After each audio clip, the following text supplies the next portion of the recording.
Hello and welcome to the Beautiful Feet podcast. My name's Pete. And I'm Karen. And we're really delighted to be joined today by Alanzo Paul. Hi, Alanzo. Hey, what's up, you guys? How are you doing? You're really good. So great to have you. We're really looking forward to chatting to you today and asking you some tough questions, because my understanding is that's kind of what you do for a living, is you receive some tough questions. So we're going to really grill you.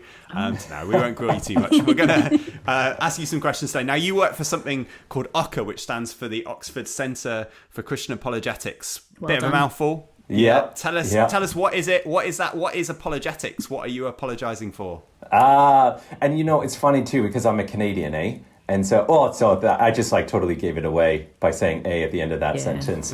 But they're like, we need some more apologizers on our team, and professional ones at that.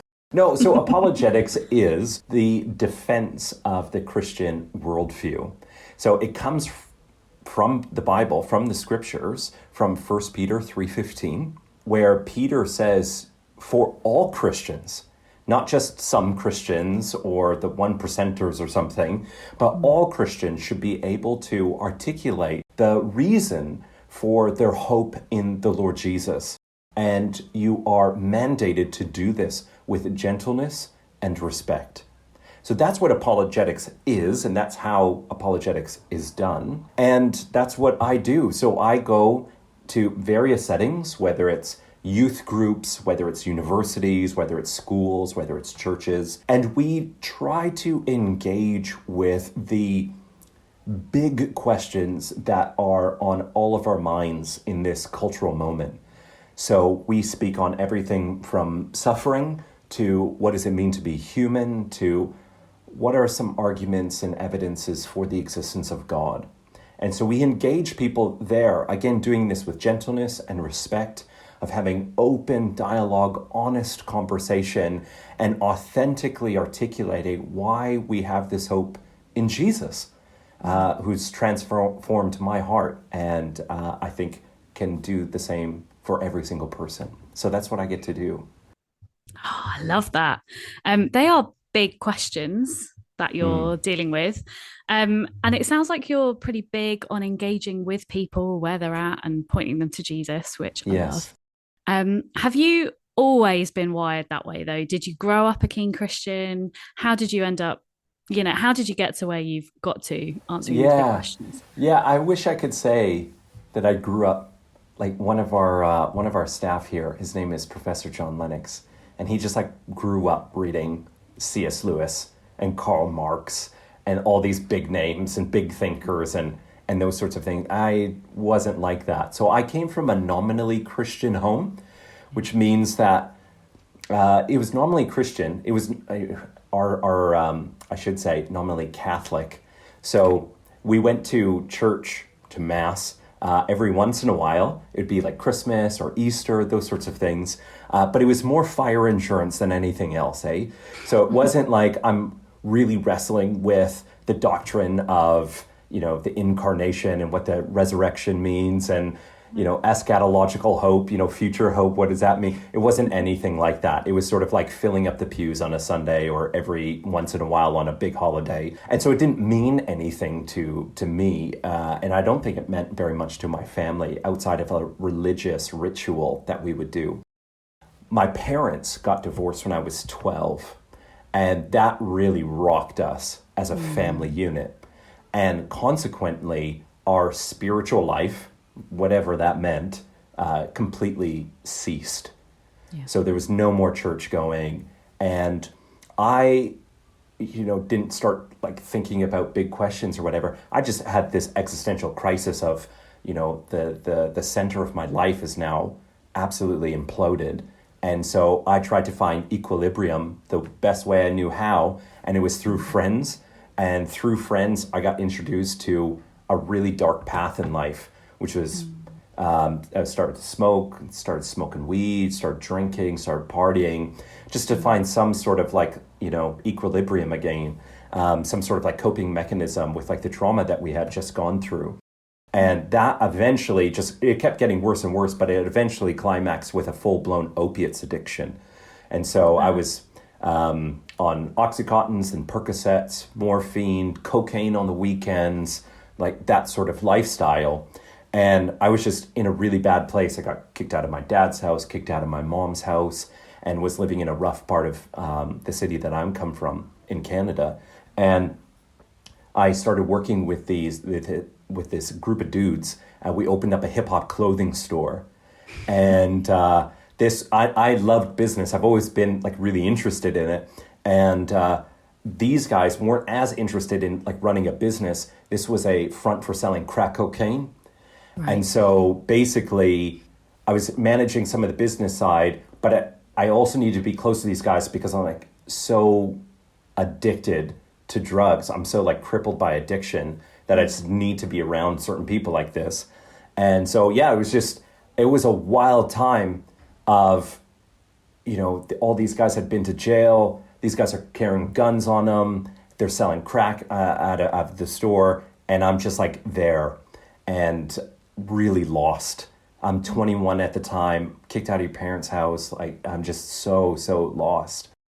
And this is where there was a moment that like was a shift in my entire life. I think it was a bit of grace. God starting to like break into my story, the light breaking into the darkness, which was I went to a reggae club one night. My background is I'm half Canadian, my mom's white, but my dad's Caribbean. He's from Guyana. So I'm at this reggae night with one of my friends and we're doing our stuff. And I go back to his house and we had been doing lots of drugs that night, cocaine, the whole thing. And he had what they call a drug-induced schizophrenic episode. I don't know if you've ever heard of that before, Karen or Pete. But basically what happens was he started hearing these voices that were telling him to do things, giving him instructions. And the instructions that they told him was, you need to chop Alonzo's head off. And so I'm like passed out on a sofa. And he takes this knife and swings. And by God's grace, I'm telling you guys, by God's grace, this was a miracle. The blade hit the back of my head on this bone behind my ear, about an inch away from my jugular, eh? And he hit hard. I had 8 stitches back here. And he hit me so hard. So he swung once, I woke up, as you guys probably would too.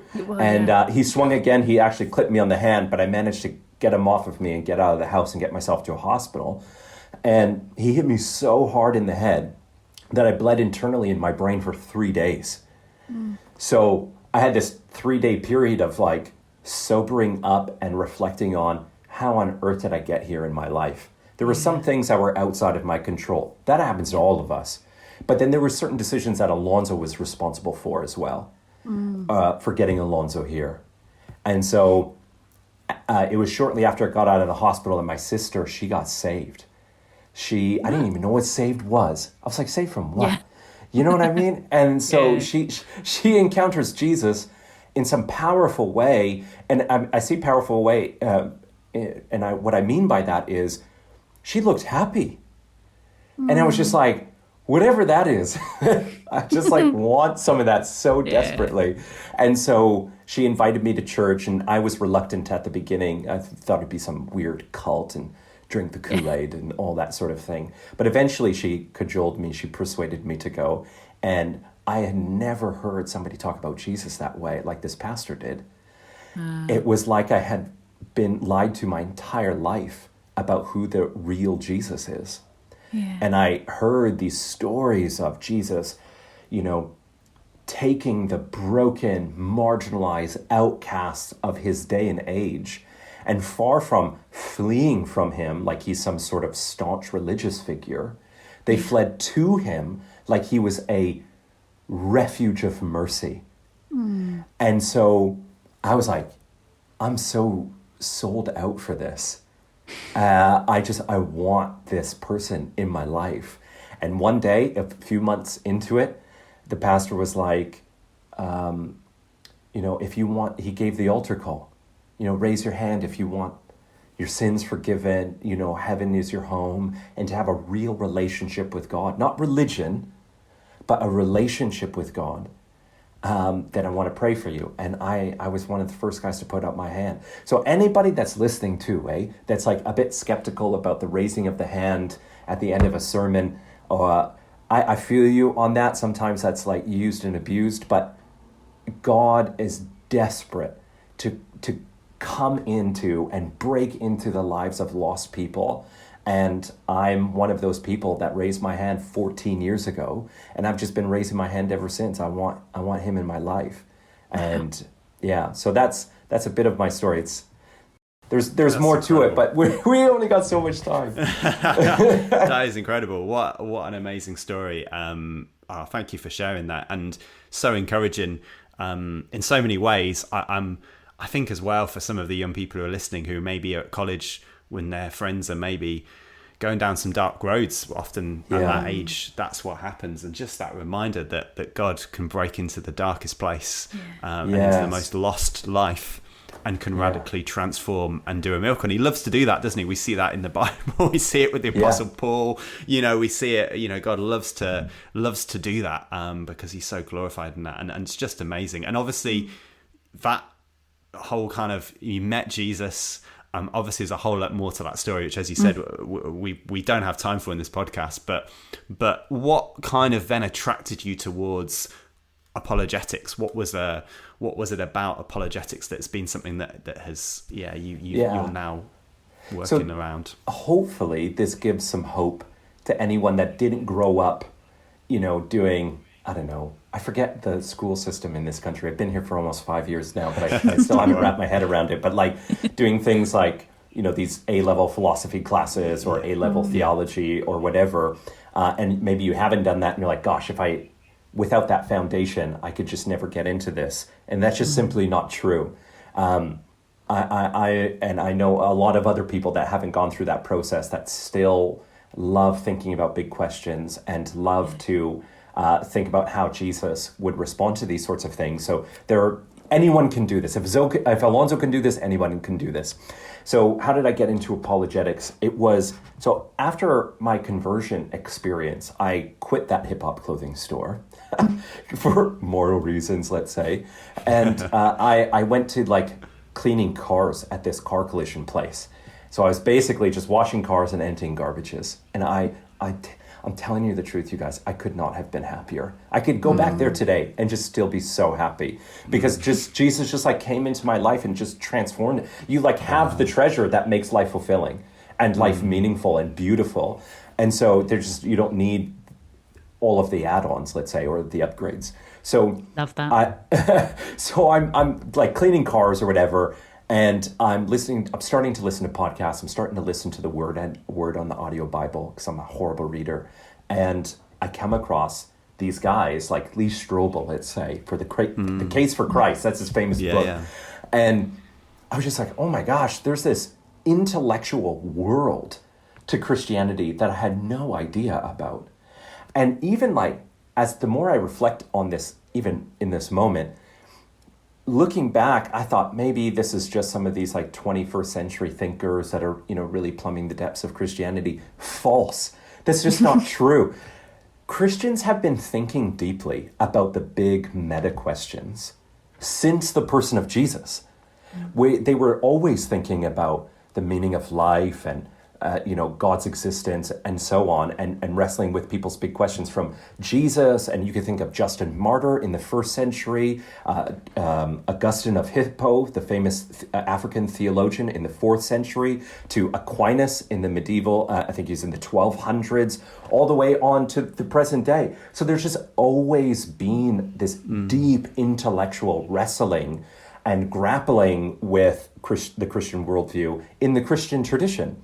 And so it was coming to apologetics through people like Lee Strobel that just really opened up my eyes to apologetics, and that other people thinking about this. And I got infected with whatever they got, man, because I just love thinking about it. And now that's what you do for a living, which is amazing. And we want to pick your brain a bit because some of the students, young people who are going to be listening to this, one of the things that they'll experience when they're at school and college, and we know this because they tell us, and we get this in our training and through our interactions with a lot of the young people who we support, is when they kind of come across friends who are actually really angry about the fact they have faith, or are really hostile to the fact that they have faith, who in our culture at this time, there can be a lot of negativity around certain aspects of faith or belief, or somebody, declaring that they have truth can be really offensive. So just really, really practical. I'm sure you must come across this all the time because of what you do. How would you encourage and advise students and young people who are listening to this when their friends seem really frosty, really skeptical, really angry when they're trying to talk to them about faith? Okay, couple of things. Number one, there was a movement post 9/11, and today's actually the day of the recording is 9/11. It happened 22 years ago, and it gave rise to this intellectual movement called New Atheism. And it was some of the characteristic features of New Atheism was that it was extremely hostile. So it wasn't merely, this is like, I'm glad this is true for you, or I'm glad that this, is intellectually or existentially satisfying for you, or whatever, but it's just not for me. It was more, your religion is wicked and I need to come against it. It's immoral, unjust, and so on. And so you had this rise of New Atheism with people like Sam Harris and Christopher Hitchens and Richard Dawkins and so on, which I have a fun story about Richard Dawkins running into him in the grocery store, but that's for another episode. And where I tried to evangelize Richard Dawkins. That was fun. Anyways, so there was that movement, and it was really, really popular for a very long time, especially in big cities. And then it sort of trickled out into rural areas. From what I can see nowadays, and this will assuage some of your worries and concerns, and you'll see why in a second. I just don't find that sort of hostile new atheist as much anymore. I find that people are far more open. They're far more likely to be an agnostic, where they're just unsure if God exists or not, or if it's relevant to their lives or not. So I know, and I'm only saying this from personal experience, when I was terrified that I would run into these sorts of individuals where they were just so hostile and cold towards me. And I just want to help you by saying, there's not as many of those folks out there as you might think. But let's say that you do come across somebody that is really hostile and skeptical towards the Christian worldview. There's a couple of things worth bearing in mind. First thing is that they probably have some sort of personal hurt, some sort of misunderstanding, or some sort of genuine concern about some certain aspect of faith. That's probably the genesis point of where they're coming from and their hostility. So what do you do when you come across that sort of individual? Well, there's a few things. The number one thing you can do, I think, is dignify their skepticism and their concerns. And how do you do that? You dignify them as a human being made in the image of God, whom God loves. God sent his son to die for them. You dignify them by listening to them and listening to, was it a church hurt? Was it a personal hurt with some Christian that was claiming to be Christian but was really not acting like Christ? Was it somebody that was, has some deep concern about, maybe it's something from church history or whatever, and you dignify that individual by listening to them and listening to them intently, not just to respond. And there's a whole bunch of other things you can do. I like to ask a lot of questions. I think that's one of the best way to have relationships in general, but especially if somebody's hostile. You don't believe God exists. Can you explain that to me? Why do you think that? If you were to try and convince me otherwise, how would you go about doing that? I would acknowledge those concerns that they have. The church doesn't have a perfect history. Let's keep it 100. They've done some awful things in the name of Christ, but weren't Christ-like.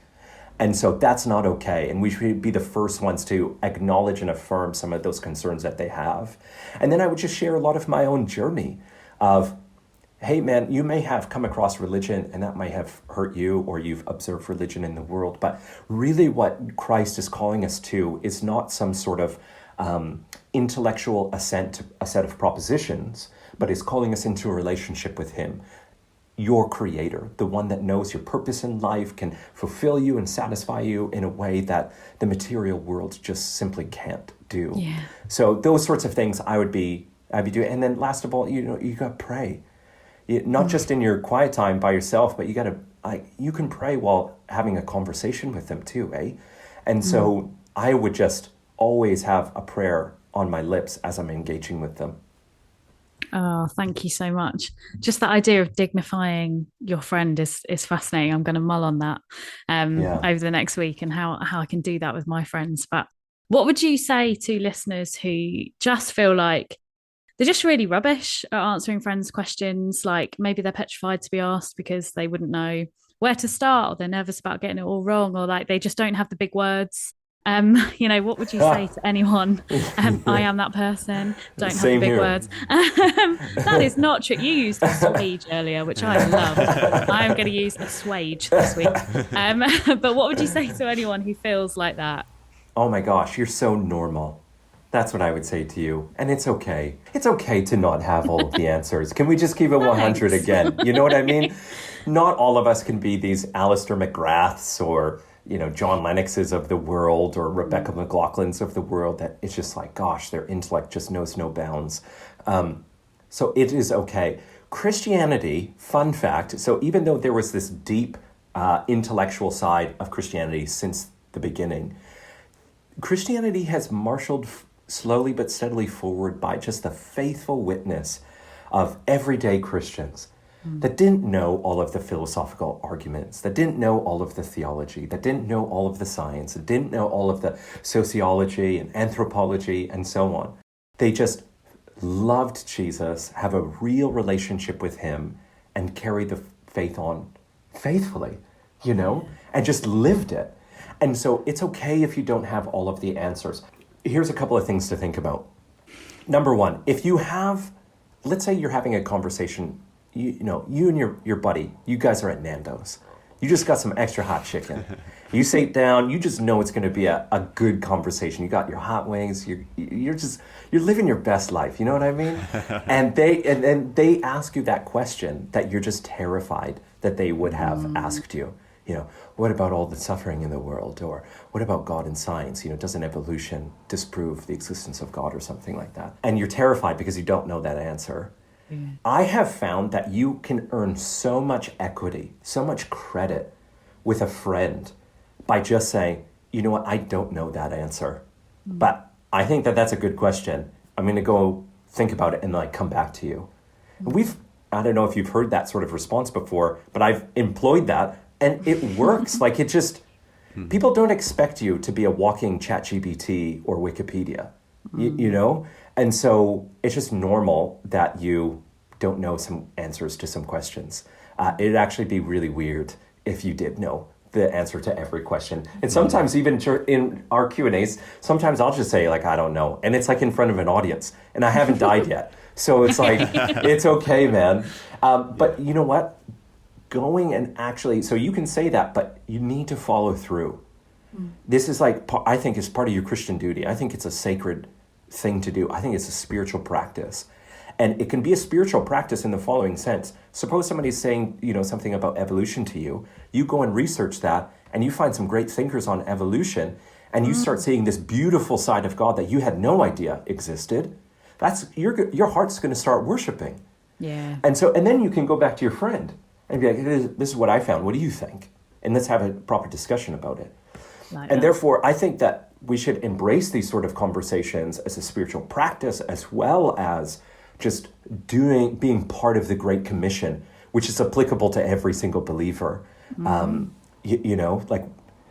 should you do evangelism? Well, because Jesus asked you to do it, that sort of thing. That should be sufficient in and of itself. But in addition to that, you get to see people think beyond what they're normally used to, and then you can see their lives, by God's grace, transformed by the gospel.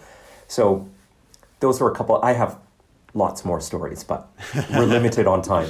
Yeah. Oh, well, we'll have to have you back, Alonzo, and hear some more stories. We are going to come into land really because of time. But I know as you've been chatting, there's certain kind of things that you've referenced there of some of the classic questions that get asked, like the suffering question being a really good example, or even the existence of God question. And I'm sure there'll be young people listening to this being like, yeah, how do I answer that question? Like, how do I go about learning how to answer those kind of questions, or how to, I want to get better at this. And we've said, haven't we, that apologetics, is a really powerful tool, but it's not the only way that God works in evangelism. It's not the only, having all the answers isn't the only thing, but actually that there is that 1 Peter thing of being ready to give an answer. And there's some students saying, how do I learn to do that? So I wonder, just finally, before we come to land, whether you could point our listeners to some places that they could go that would help them learn how to answer some of those questions, or would equip them even with just little bits of some of the answers when those questions come up. Tell us a bit about that. And I know there's some stuff that you're involved in directly that helps equip young people in that. So tell us about that as well. Let me give you 2 resources. One is a set of books, and the other is like an actual course. So the first one, the books. Rebecca McLaughlin's book, Confronting Christianity, is fire, you guys. Okay. She is absolutely brilliant. She's a PhD from Cambridge University in Renaissance literature, and a profound thinker, a clear writer, compelling, well-researched book. She has a number of books now, but that's the book, Confronting Christianity, gives you a really great overarching view of some of the big questions that our culture is asking. So Rebecca McLaughlin. Cool. Second, I'm going to just do a classic one for you, because that's a pretty new one. Here's a classic just to balance it out. Mere Christianity by C.S. Lewis. Yeah. I can't sit here in Oxford and not give our boy C.S. Lewis a shout out. He's one of our best. His book, Mere Christianity, still comes to mind when I have lots of conversations. The very first chapter is fire, and every chapter after it. So if you want to do a deep dive, those 2 books, I can't recommend them enough. And then secondly is some of the resources. So the OCCA, the Oxford Centre for Christian Apologetics, puts on a number of courses for wherever you're at in your journey. So you're in 6th form, right, in college? Yeah. And so most of our listeners will be that stage, Yeah, so that's great. So these will be accessible to you. Number 1 is we have this course called Confident Faith. You can go to the OCCA.org and look on what's on and under our courses, and you will see Confident Faith. It's a small group study, so you can do this with some of your bros, some of the girls, and go through it together. And it's an introductory apologetics curriculum that you can just have great conversations doing. And then also we have an online course. It's super inexpensive. It's super cheap. It's called Foundations. And this is 12 weeks, and you journey online with a cohort of fellow thinkers that are interested in apologetics. Everyone's going to be brand new, so you don't have to have read a bunch of books to sort of get in, or to really understand what's going on. It's super accessible, and you just travel with them over 12 weeks online, and you cover all of the big topics. And so you get videos from speakers like John Lennox, and they'll talk about science and God or whatever. And then you get a Q&A time to follow up, where you get to actually ask him what like all of your burning questions are. And it's like a small group that does it, like less than 30 people. So it's really intimate. It's super accessible. It's very affordable, and I can't recommend it enough. So yeah, those should be a good start. Absolutely. That's fantastic. And I'm sure we'll try and put some of those links out there alongside this podcast as well, so people can find those. Alonzo, thank you so much for your time. Thank you for sharing your story. Thank you for sharing so much wisdom in such a short time. We really appreciate you. We really loved chatting to you, and we'd love to have you back sometime if you'd be up for that. I would love to come back. I am such a big fan of you guys. So just thank you for having me here. Brilliant. Well, we'll finish the kind of mutual loving there, and we'll sign off until next time. God bless.